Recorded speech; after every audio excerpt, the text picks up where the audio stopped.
Tudo bem, pessoal? Vamos para a videoaula. Nesta videoaula 7, nós vamos falar sobre as fontes e características do direito à educação. O referencial de fontes são os textos legais, principalmente Constituição Federal. No caso da Constituição de 1988, nós temos 10 artigos, 205 ao 214, e legislação educacional, incluindo aí Lei de Diretrizes e Bases da Educação e o Plano Nacional de Educação.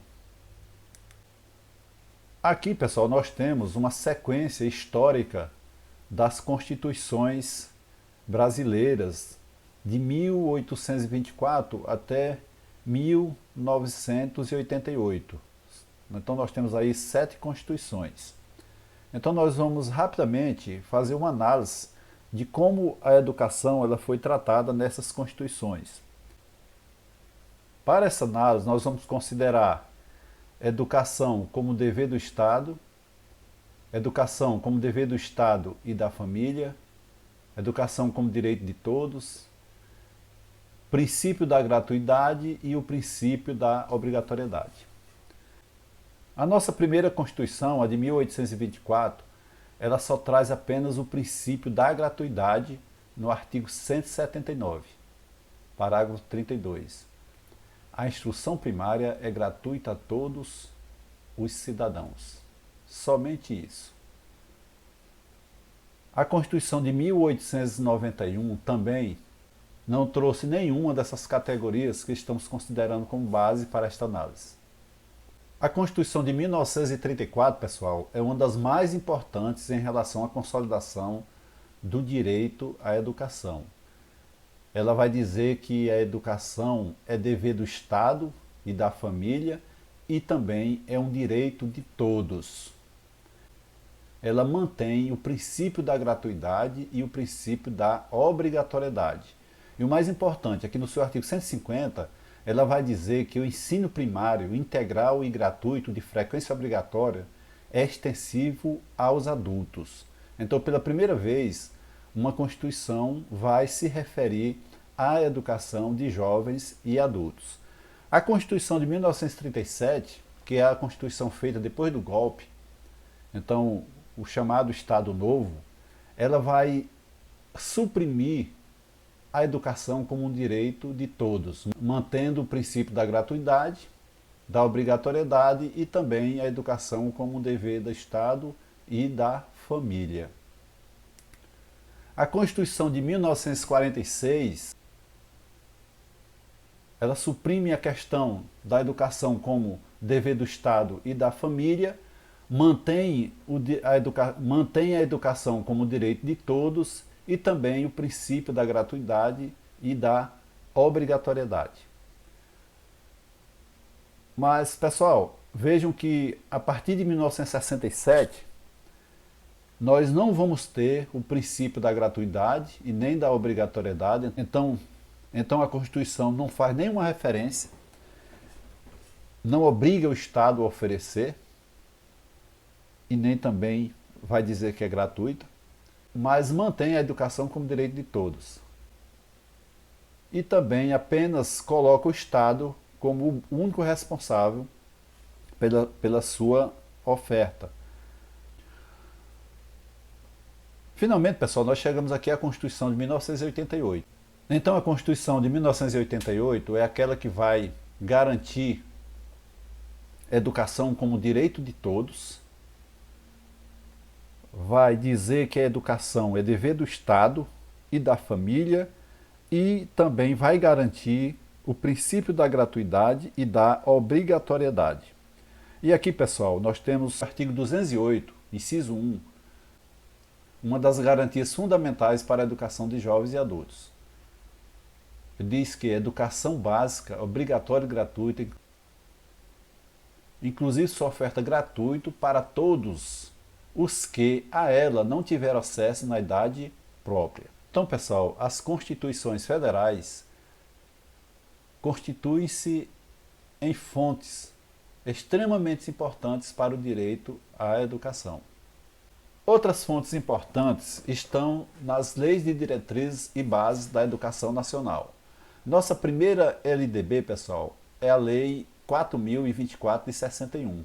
É uma lei que traz conquistas importantes para a educação nacional. Ela incorpora diretrizes importantes das reformas Francisco Campos, de 1931, e da reforma Gustavo Campanema, de 1946.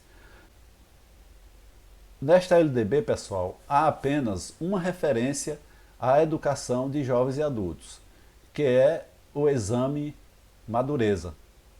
Então as pessoas com 16 e 18 anos poderiam fazer o exame de madureza para concluir o ginasial e o colegial.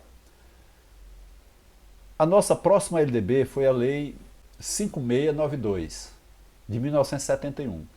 Essa lei ela foi complementada pela Lei 5540 de 68, que é a reforma universitária, e também pela Lei 7044 de 82, que incorpora os objetivos do segundo grau e também a qualificação profissional.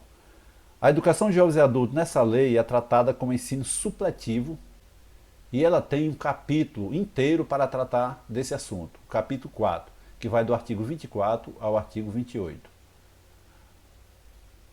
A nossa atual LDB, a Lei 9.394 de 96, apesar de ter sido uma lei feita no contexto neoliberal, ela traz avanços importantes para a educação de jovens e adultos, pois trata a educação de jovens e adultos como modalidade da educação básica.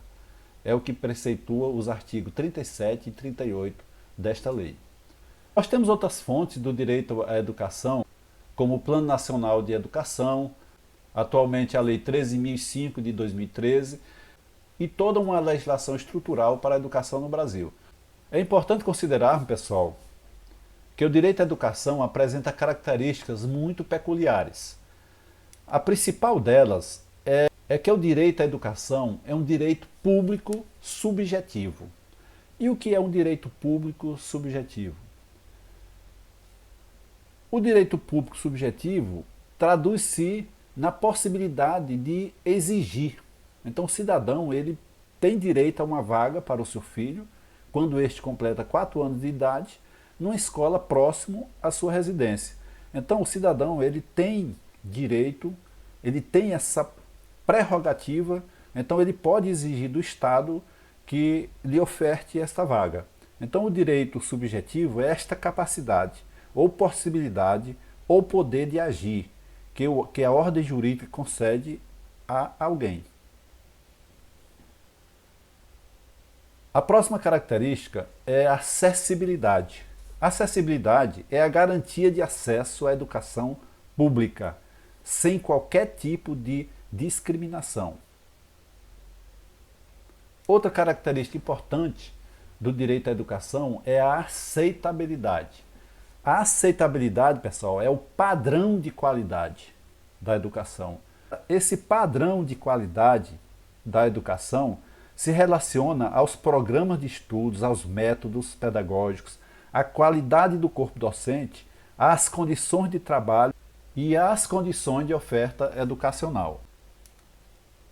A próxima característica do direito à educação é a adaptabilidade, não neutralidade. É o reconhecimento da realidade imediata das pessoas, respeitando sua cultura, costumes, religião e diferenças.